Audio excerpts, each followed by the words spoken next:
everyone.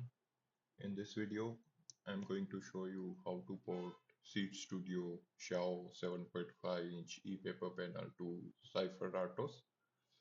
So as you know, Zephyr RTOS is a real-time operating system from Linux, and there is a lot of hardware and SoCs that are ported to Zephyr RTOS, and ESP32 is also supported on Zephyr.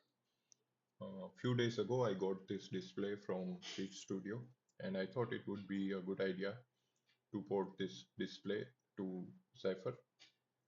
This display contains Ultra Chip 8179 driver chip, and I already searched online whether it is supported on Zephyr or not, and I found that it's already ported to Zephyr RTOS.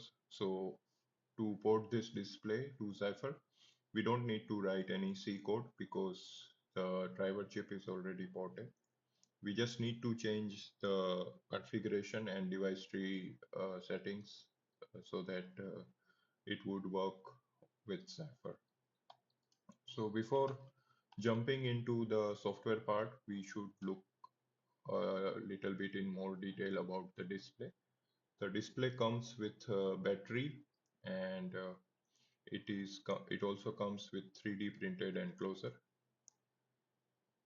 It has Xiao ESP32-C3 as the main chip or main module that controls the display.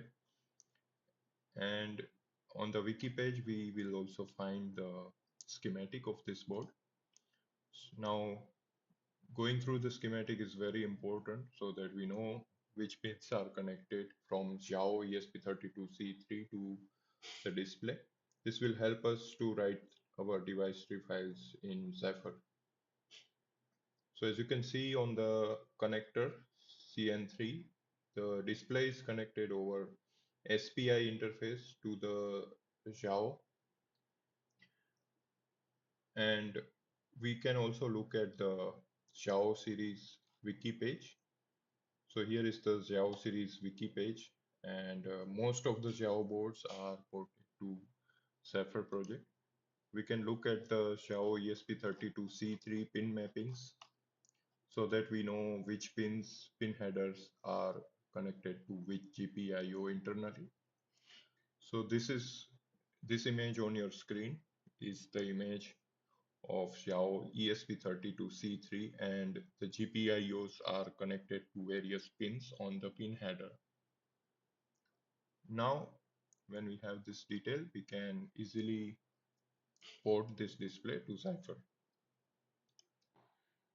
So to port the display sheet, what I have done is I have created a folder inside ports shields folder, and I have named it as sheet Xiao ePaper. When you have another sheet, you can name it as you like to the sheet. But for this sheet, I decided to keep it like sheet Xiao ePaper.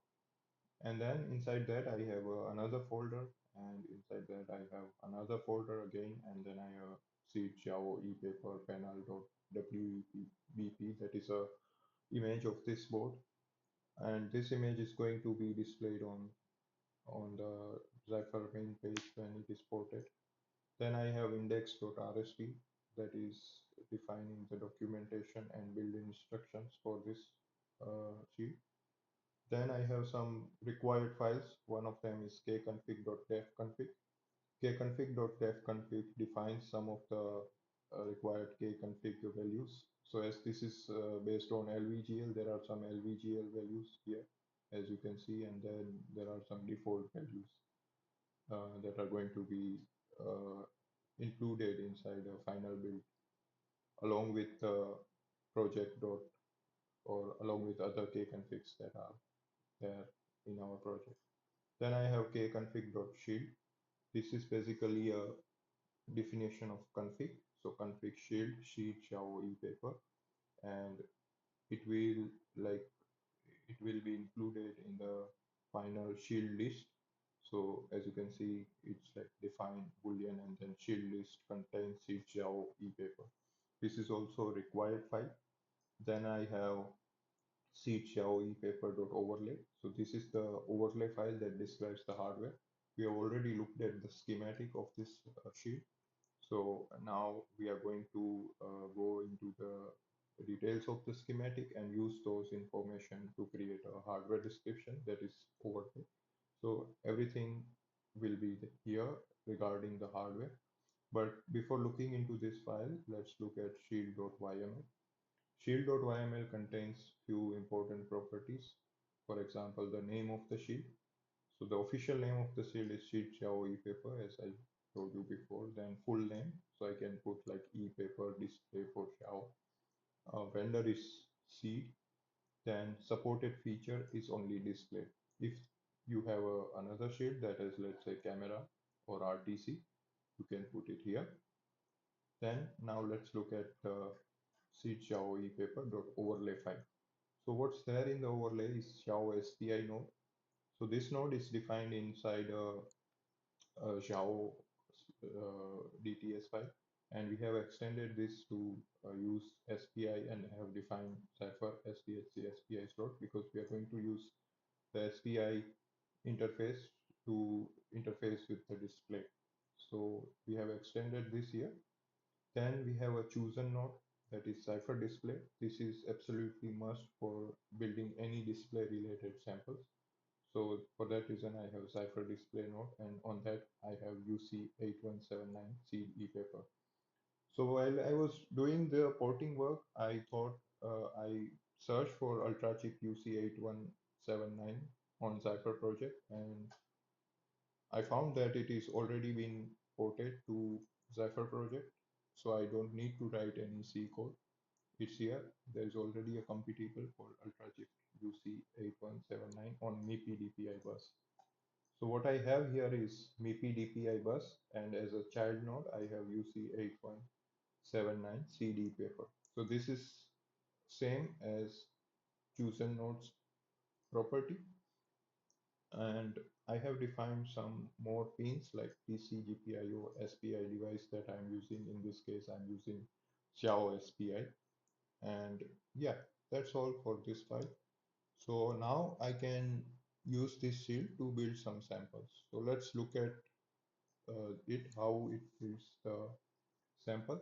So here I have a command west build -b always -b, and then the board I'm building with, then a shield that is Seed Xiao ePaper, and then I have a sample subsystem display LVGL sample that I'm going to build. So now let's look how it builds. And as you can see, now the build system will find the DTS file and overlay file that we have. So I will show you in a minute how it finds those files. So yeah, there is a shield it has found, there is a board it has found, and it has also found the overlay that we just discussed. So now it will build. I will push this until it builds and then come back to you. So now the build is finished and I can to the board.